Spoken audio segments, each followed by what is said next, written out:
Fondée en 1885 et pratiquant la vente de motocyclettes importées en Europe, la Triumph Motor Company est passée à l'automobile dès le début des années 20. C'est au cours des décennies 50 et 60 que le constructeur britannique allait connaître sa période dorée, avec des modèles tels que les TR3, TR4, Stag, Herald, mais aussi la Spitfire, roadster rustique, économique et amusant. À l'aube de la décennie 70, au sein de la gamme Triumph, c'est un peu tarabiscoté. La 1500 vient de remplacer la 1300, tandis que la Toledo, qui se présente sous la forme d'une 1300 à 2 portes, fait office d'entrée de gamme. Et encore, on ne vous parle pas de l'anecdotique Toledo 1500 à la diffusion limitée.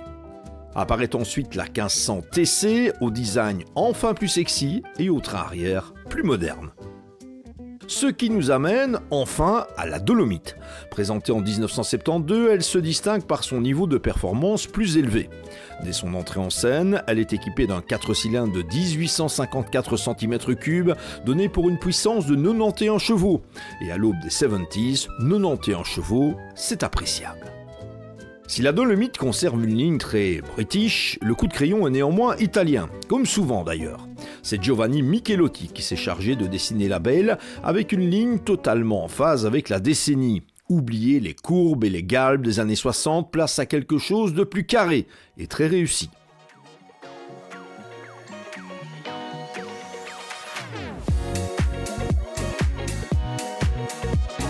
Comme si cela ne suffisait pas, Triumph décidait alors de coiffer sa gamme d'une Dolomite Sprint, apparue en 1973. Sous le capot, un 2 litres à 16 soupapes faisait passer la puissance à 127 chevaux, de quoi permettre au modèle d'abattre le 0 à 100 en à peine plus de 9 secondes. En passant, signalons qu'avec cette mécanique à 16 soupapes, British Leyland, propriétaire de Triumph, avait vu très clair, dès l'instant où ce type de moteur allait clairement devenir la norme pour les sportives dans les années 90, constituant une réponse idéale aux moteurs turbocompressés. L'équipement de la Dolomite Sprint était à l'avenant et jouait à fond la carte sportive. La ligne gagnait en agressivité avec notamment de très belles jantes de caractère, une calandre, 4 phares, un petit spoiler avant, une poupe noire, un toit en vinyle, etc. En fait, pour les décideurs de Triumph, l'objectif était clair, concurrencer une certaine BMW 2002 qui se présentait alors comme la sportive par excellence, rien que ça. Pas étonnant dès lors que la Dolomite Sprint allait se distinguer en compétition, notamment dans le cadre de courses pour voitures de tourisme.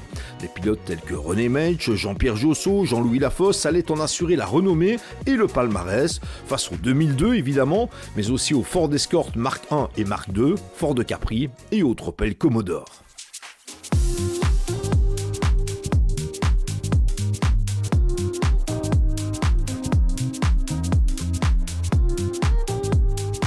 De sportif de la gamme, la Dolomite allait devenir, dès 1976, une appellation générique, avec une Sprint devenant la sœur turbulente des Dolomites 1300, 1500, 1500 HL et 1850 HL. Cette fois, on y voyait enfin plus clair. Et pour Triumph, le succès allait être au rendez-vous avec, depuis le lancement de la 1300, plus de 560 000 voitures produites. La Sprint sera même considérée par certains comme la sportive idéale pour ceux qui ont un jour roulé en Mini Cooper, qui se sont mariés, ont fondé une famille, ou comment joindre l'utile à l'agréable. Les Dolomites ne sont néanmoins pas toutes arrivées jusqu'à nous. Au cœur des années 70, les carrosseries des automobiles, y compris les anglaises, étaient fragiles et très sensibles à la corrosion. Quant à la qualité de fabrication, elle était quelque peu limitée. Il est vrai qu'à l'époque, la situation financière de Triumph n'était pas fabuleuse et tout prétexte à économie était le bienvenu. Résultat, nombreuses sont les Dolomites qui n'ont pas passé le cap.